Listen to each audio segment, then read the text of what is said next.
The intended use of this podcast is for entertainment purposes only.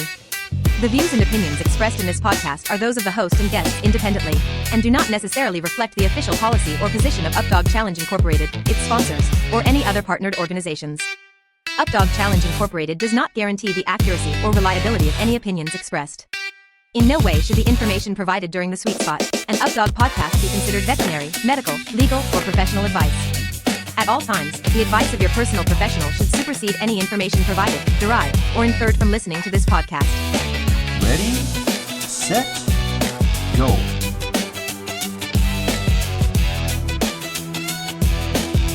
Welcome to the Sweet Spot, an Updog podcast. I'm Andrea Morissette.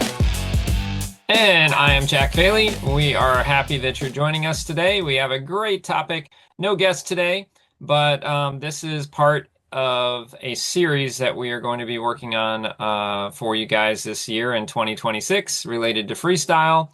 We already did one of these back in 2025. We did it for tempo and flash. This is where we focus on a particular freestyle skill within the freestyle scoring.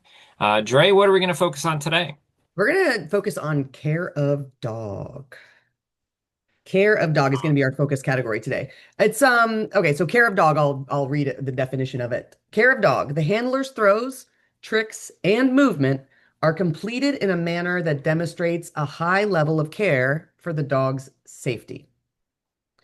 And we have some cool things to share about that. It's found in the human category in both level 1 and level 2, but it is unique to all of our other subcategories. It computes differently, maybe, as a way of saying it. So the care of dog, we felt it was a good topic of conversation today because it doesn't get earned. You don't accumulate it as you would your other subcategory scores, where you like do something difficult or well or execute something really well, and it moves your score up in the rankings. The care of dog score starts at a 5. So you already start with 100% of the score, and you lose those scores in quarter point increments as things happen. So do you want to speak to that a little bit, Jack, about what the happening is? Sure. Yeah. So just to also kind of like this, the reason that we selected this one is I know I have been lately at a couple of events, and not like super lately because I don't want to like let people know, oh, he was at my event last time. This was back in 2025, but I had been at a couple events where judges were not treating this in the manner that Dre just described, and so I had to kind of provide some guidance. Right. It is like all of the other categories, just like Dre said, they're earning those points. But this is one of those ones where you should expect to get a high score unless you do something, awful that's putting your dog in harm's way. So everybody starts with that 5, like Dre said. And so if you maybe took the training a long time ago, or perhaps you've got people judging human that have never even taken the training, they have no idea that everybody gets a 5 when they walk out onto the field. So if that's not happening in your local area, this is definitely send them to this podcast to listen to this episode.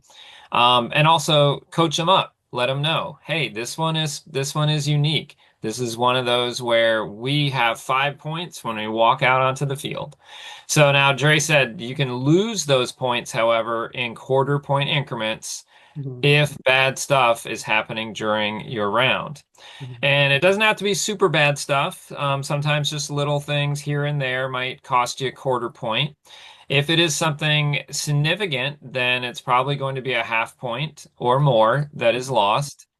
I will say that 90 to 95% of the teams that I score between a 4 and a 5. Yep. Like that, it is not frequent that you should be getting a score not somewhere between 4 or 5, unless something just bad happened during your round, that your dog had a really bad crash or something like that. Now, when I say crash, Dre, let's talk about that, because I know that that sound that brings images, Bad crash. stuff, terrible stuff, crashing. Like Yeah.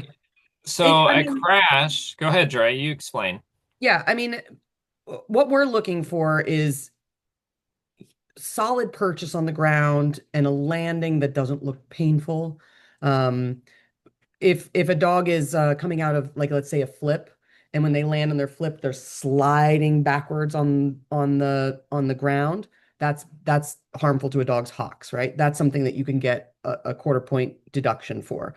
Over rotation of your flips, the dog landing really hard on their front, that would be a quarter point increment for me. Each one, if you continue to do it over and over again, each one of those could be an infraction, because that is adding unnecessary impact to your dog's body, when the only thing that needs to happen for that to not happen is better placement of the disc, or better timing of the disc, or more care from the handler.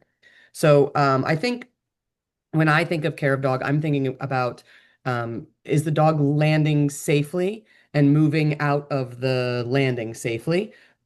Is are they slipping? Are they sliding? Or is part of their body hitting the ground? Those are the kind of the big things I'd be looking for first. Are the Yeah, like land and is the handler even noticing or paying attention to the dog? And sometimes you just don't see it. Sometimes you're off picking up a disc and the dog slips and crashes and you can't. And sometimes the dogs do it on themselves. They might jump up for a disc 30 yards away from you and slip on the landing, and you can't control that. So there's nuance here that, like, sometimes stuff happens, and then sometimes stuff happens where the handler didn't present the disc properly or safely or with enough care to have the dog land appropriately. And if it happens over and over and over again, you would get that infraction over and over and over again in your freestyle. If it just happens once, it would happen once. That's kind of how I see it. yeah, and to Dre's point, sometimes these things happen accidentally because Mhm. of just the dog pre-jumps something, or the wind Moves the causes the disc. disc to slow down a little bit all of a sudden, and the dog was coming in hot trying to catch it. The wind slowed the disc down, and their calculations were off and they landed poorly. This is in the human category. Care Yep. of dog is in the human category. It is designed to ensure that the human is thinking about the way in which they throw their discs, the way in which they set up their dog to maximize safety for their dog. Sometimes crap happens that you can't control. Those are going to likely be quarter point deductions. But like one thing Dre keeps saying is and this is what judges should look for, is it happening multiple times over and over? Any one of us can catch a bad wind gust, or, their dog just over pursues something, or whatever, and something Or comes happens one down time. hard landing on their rear pogo-y or something. Like, that stuff happens. It's freestyle. But then we want to see, like, does the handler notice it and make an adjustment and ensure that that doesn't happen again? If Yep. it happens again, that's when maybe you want to make it not a quarter point, but this time a half point. And like Dre said, if they're doing some bad flips or something, or throwing vaults into the wind and it's happening again and again, and they're not making that adjustment, that's where you want to really deduct those points. Because if you don't They're not going to deduct know those there's a points, problem. right, they're not going to realize there's a problem, and they're going to continue to do it and continue to put their dog in harm's way. So that's when you would see a score below a four. Like I could see a score in the threes or in the twos even. Mhm. Um, that would be that would be a lot of infractions if the dog was in the twos. But anything below a four is sending a message. And oftentimes, and Jerry, we can talk a little bit about this, but oftentimes it's our beginner teams that struggle with care of dog. Mhm. Yeah. When you were talking, I had said the thing about the dog going out for an out throw and maybe not having a great landing. And then you were talking about how the handler can present things. And it brought up one thought to me that, like, it's not like there's hard and fast rules for any of this. It's not like long throws you can't get deductions for, because you could throw a long throw directly over your dog's head that would cause them to have a bad landing. Also, you could throw nose up a long throw towards your dog that would cause it to them to rock back too much and to land up and down. So it's not just the inside freestyle moves. It's more like, do you have an understanding of how your dog, where your dog needs to be on the field, in what position and what position the disc needs to be in order for them to safely execute the move. And freestyle is hard, man. Like you start throwing things 30 yards away and there's wind and there's stress and there's your dog. Like you're not going to get it right all the time. Most of the time we get it slightly unright. Like it's not very often that we hit all of our stuff perfectly. So it's more about having enough understanding of how the dog moves safely and what a safe landing and collection and leaping looks like so that you can set them up for success. And I would say, man, I'm just reminded so much of my early part of my career, it was like gas to the pedal and I was surviving, right? But I wouldn't have had very good care of dog scores at that time because I was surviving. I was surviving this really high drive dog and she was having a great time and I was in the thrill of it and it was fun, right? But what I know now as a handler, as far as how to set her up for success, she probably would have had an extra 2 years of freestyle before her body broke down. Because I know a lot more about how to be easier on a dog's body and help them collect so they can have proper leaping and landings that have less impact. So I think some of this you're just going to naturally learn as you progress through the sport and have better understanding of dog mechanics and disc mechanics and freestyle. And some of it will be, maybe something you don't see that you're doing in your freestyle that you'll see an impact on a score. And that's going to be like, wow, why did I get this 375 in this category? I need to go talk to Jack and find out what's going on, or I need to talk to Dre and find out what's going on. Or if you're not confident in the judges in those places for whatever reason, you can always message us. You can always message us and be like, I don't understand what this care of, dog score. Here's my video. Do you see anything? And I'll look at it. I'll review it for you. And I'm not going to go back and argue with judges. And it's not about that. It's about you having an understanding of how to keep your dog safe in the sport. Because ultimately, I think that's all of our goal is to be able to play this sport, but none of us want to injure our dogs. That's not never our goal, but it happens. It's a sport. Injuries happen to humans and dogs. Well, that's so a couple points there that I want to jump in on. The last one's super important too, that like this is a this is a sport. It's got a lot of skills embedded into it. Sometimes the dog's not going to land like perfectly, back feet down, front feet follow, perfect landing. That doesn't necessarily mean if they don't do that type of perfect landing that there's a deduction. Right. Like my body's going different places, my dog's body's going different places. They're not always going to land super neatly, but there's a difference between that versus, all right, they landed hard, their butt hit the ground when they landed. Like, that's different. So, like, in other words, we're not looking for perfection here. There's dog body and human body going all over the place. And sometimes as we're picking up discs, we stumble a little bit. We might trip up. It's the same thing with the dog. They're moving a lot. They're turning quickly. Like everything's not going to look perfect, but we're looking for those instances like Dre was describing about those out tosses that are not thrown well, that maybe cause the dog to land poorly, and really land in such a way that it could hurt the dog. An easy way to tell is if another body part hits the ground as they land. Their belly, their butt, their shoulder. Say that again? Their head or their face on those flips, those over-rotating flips. Real athletic dogs that as new handlers, we're taught to flip a certain way. When you're just starting to figure out how to flip, that's hard to throw a flip throw. If you have a really athletic dog, you can't throw it vertical. You got to throw that thing flat as a floater, and that's hard as a new player. That's hard to do.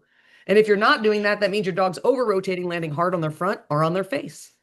And you're not going to learn that until you learn it, until you're in a position with a dog like that. I can explain it to you all day long, but until you have that type of athleticism in a dog, you're not going to know what adjustments to make from how you're taught to do something initially. So this whole process is like discovery for each dog, what keeps them safe, what type of throw they need, what type of angle, what placement, all that kind of stuff. So, I mentioned earlier that a lot of times it's our newer players that struggle a little bit with care of dog for the exact reasons that Dre is describing here. And I also think that there is, in the world of freestyle, there is a desire, a push, not necessarily by anybody, not that it's really happening. Maybe it's just an internal push to do some of the tricks that you see other teams doing. And because as a new player, I'm trying to do these things. I'm trying to throw a flip toss. I'm trying to get my dog to vault or do an over. It's a learning process for both myself and my dog, and some mistakes are going to happen. Landings aren't going to be perfect. But one thing that we can do is to make sure that we are kind of leveling up to these tricks and making sure we're building up to these tricks. I don't want to just throw a big back vault before I've even had the opportunity to get my dog comfortable with being on my back. Me Okay. practicing my vault toss to make sure I can put it in the right spot. All of those things don't feel, I know this is probably Social me media saying is it. around, and it wasn't when we What? started. When we started, there wasn't social media. So like if we wanted to see a move, we would be at a place where the dude was doing it. And then we'd be like, hey, how do you do that? And then they would show us. But like now there's social media. People are out here with these, 4 or 5 disc tosses and all kinds of crazy stuff and vault combos and vault flying dog catches. And people are like just reviewing the video, trying to figure it out. It's just different from how we started. We started with hands-on people showing us how they're doing it. And now social media is really delivering that education. And so it is missing the feedback part of it from the Yeah. handler that does it initially. I guess my point here is try not to feel pressure to bring on those new moves quickly. You can have a beginning lower level freestyle that scores well by making sure that your dog is catching, by Mhm. making sure that your throws look good, like throw placement and flight, team movements. Um, you're getting your disc management, your dog's got good drive for the disc. All of those things are going to add to your score.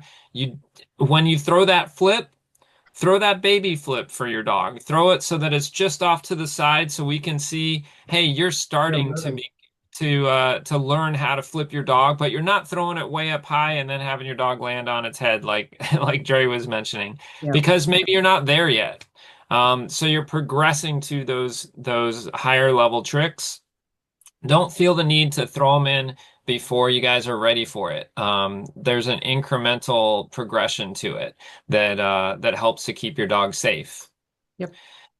Now let's flip to the other side, Dre. So let's say some really badass team comes out there and just throws down some Oh. incredible vaults and jumps. And there were definitely times when I was watching the routine when I was like, oh my gosh, the dog is so high, or oh my gosh, the dog flipped upside down.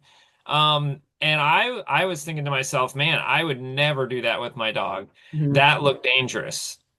But every time that dog rotated nicely, landed nicely, ran out of that landing perfectly, like nothing bad happened to the dog. Mhm. Do I like what happens to the care of dog score there? All right, so it's confession time. I think the reason why we picked this episode in this subcategory is because this is a conversation that Jack and I had up in PA. I was under the impression of the original rules before we made that adjustment, and I saw um, a higher. We were watching videos, and Jack and I were talking about this one particular video we were watching together. He and I were talking about judging it, and he said, "What care of dog score would you give?" And I think I gave a 4.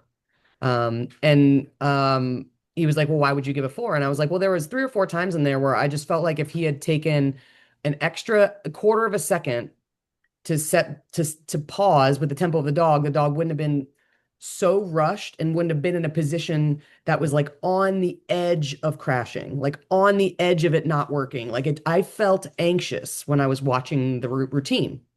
Just because I was stressed about that he was pushing the dog to what I would say is maybe 95% to 100% of the dog's capacity, and it looks better if the dog plays at 85 to 90% of their capacity, doesn't mean anything happened.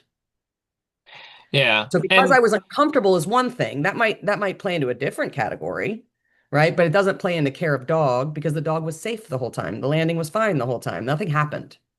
It was just my experience, my feeling of the presentation of the freestyle routine that felt unsafe, but nothing happened.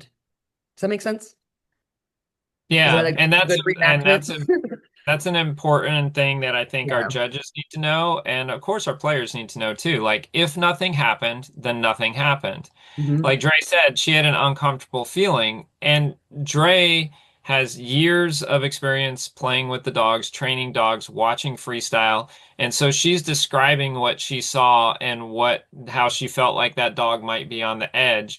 And she's probably, I'm not going to say probably, she is very well qualified to make that call.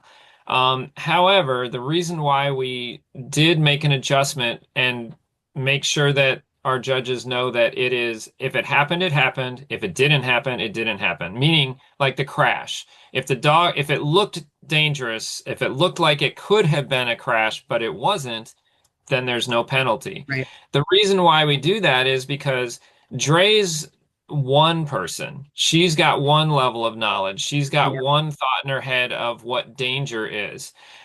Somebody else who is uber sensitive to safety might think, well, Jack did a back vault with Ferris, and Ferris went up like 4 foot in the air. That is way too high to be jumping any dog. Maybe her threshold for danger is 2 foot high. Mhm. But then somebody else's threshold for danger is a triple Lutz in the air and Who's landing, right? on one leg. Right. Who's right? Exactly. So that's why we just said, hey, if something happens, if the landing is bad, if the dog hits the ground and crashes, if they flip over, if they flail or thrash in the air or whatever, if that happens, then yes, we're taking points off.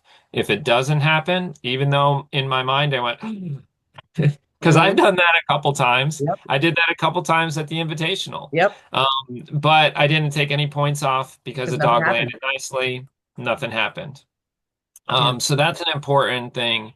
Again, if that's something that you feel is not happening at your clubs, have them listen to this podcast. Have Yeah. them maybe. There's been a lot of people who have taken the freestyle course over again that Mhm. maybe took it years ago. And like Dre said, I'm taking it in February. yeah, things evolve, guys. Questions come up. We have to clarify things. Things evolve. It's always good to check back in, make sure you got the latest information. So anyway, good conversation about that. I'm looking at the notes, Dre, to see what else Think maybe we we didn't forgot talk about yet. anything. Oh, Oh, there was the point about if somebody does score below a 4, the judge really should speak to them. And so I want Jack, I'm going to take a second here. In the beginning part of my career, preach. I had a dog named Moxie, and she was an exceptional athlete. 25 pounds, cattle dog, border collie, jumping 6 feet in the air for everything ridiculous, crazy, completely crazy. My first frisbee dog. Pray for me, right? I got a lot of deductions. Um, in the format that I primarily got the deductions in, the deductions weren't delivered kindly. And I chose to not play that organization for about 5 years afterwards because I was tired of being scolded. So I want to share with you guys that when we want to talk to somebody about this, it's not scolding them. You're not their parent or their mother or their boss, right? If they're showing up to an event, they are a customer of yours, of your club. And Updog wants everyone to be treated with respect. Our intention is not for anybody to be criticized or belittled or made to feel punished. So if you're scoring under a 4, the judge should go talk to you and maybe point out what the thing was or the things were that you could work on. And if they don't have a solution for it or an answer for it, refer you to Jack or I that can review your video and give you some pointers. And I would be happy to review that video for free for you and give you pointers of what that person saw that would have gotten them. And I'll let you know if I saw anything that would have been a deduction or not. I've done a dozen of those where I've had people contact me. Here's my video. I got this care of dog score. Do you see anything?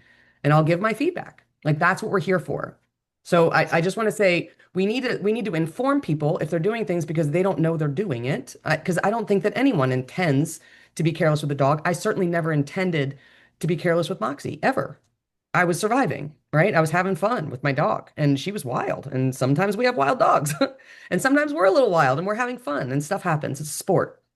So, one, in sports, dogs and humans get injured. Everybody gets injured in sports sometimes. So it doesn't, if you sprain your ankle, you're not going to chastise yourself. If you sprain your dog's ankle, you're going to chastise yourself. So keep yourself in the mindset that like we want to have care for ourselves and our dogs, but there's no point in punishing for that. We're all in the same mindset of having the most fun we can, having a positive attitude, and enriching our dogs' lives and our lives through through disc dog play.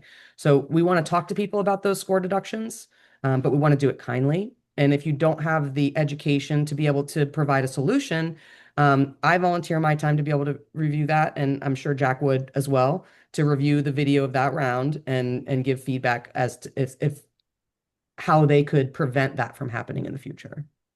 Absolutely. Yeah. I had a similar experience at the same organization that I was already an experienced disc dogger and I was committed to being in the sport. I Mhm. enjoyed the sport. One thing like that wasn't going to turn me away, but it impacted me. I think about it. I know exactly what was said to me. Mhm. Basically, one of the judges was like, if you don't want to take care of your dog, I'll take your dog from you because that's a great dog.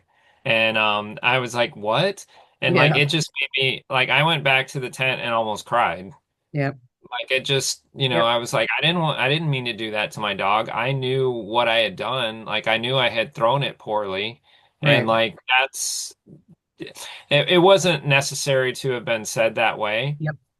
And I just think if I was a beginner disc dog That would have ended player, it for you. would I have ever come back? Yep. And I don't think I would have. Not, I mean, I'm a kind of a sensitive person, so I probably took it harder than most. But if I was a beginner player, I wouldn't have come back. Yep. And we know that our beginner players are the ones that oftentimes get a score below 4. So please try to be, just like Dre said, please try to um, find a way to give them pointers to help them versus, like she said, scolding and things like that. Yep. Yeah, it's super important. We should end on something happy. I know, I know. I almost got teary-eyed just I there know, me thinking too. about it. I was remembering when I got yelled at too, and both of us got all teary-eyed. But This is ultimately, this we is learned from the experience, and what came from our experiences.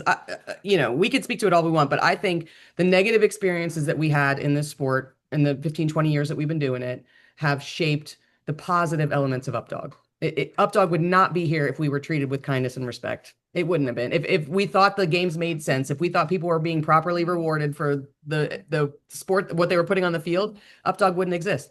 It existed because we complained after every single event and we said, what are we going to do about it? We're just going to sit here and yeah, play every time. And so we made up yeah, new games and that's it. That's how Updog started. So, it was born out of dissatisfaction and poor communication. And our intention is to have satisfaction and great communication, is to have everybody's having a great time with their dog and their dogs are feeling enriched and their lives are enriched by enriching their dogs' lives. And so that's our goal. And ultimately, we want everybody having a great time on an Updog field. And it's a hard sport, man. We're going to make mistakes. And if we can encourage ourselves through it and just keep in mind that it's not our intention to be careless with our dogs. It's not our no, intention. no. Yeah. All right, guys. Well, just like Dre said, reach out to us if you have a question about it. We'd be happy to help, especially with this particular freestyle skill. And we know it's winter time, but hopefully you're still training your dog if you're not able to Yeah. get out to a competition. In the meantime, Be kind to each other. yes, especially with your feedback on care of dog. Yes. And be kind to your animals by making sure that you're throwing good tosses to them. Yep. We will see you next time on The Sweet Spot.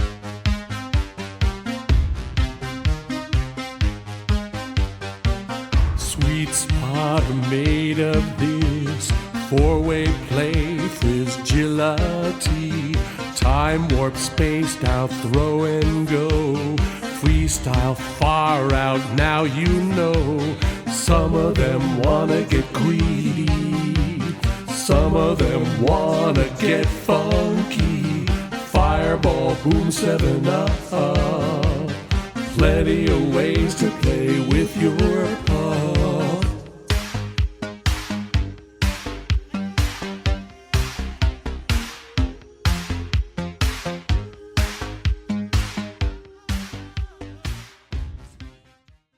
What the happening is. There's dog body and human body going all over the place.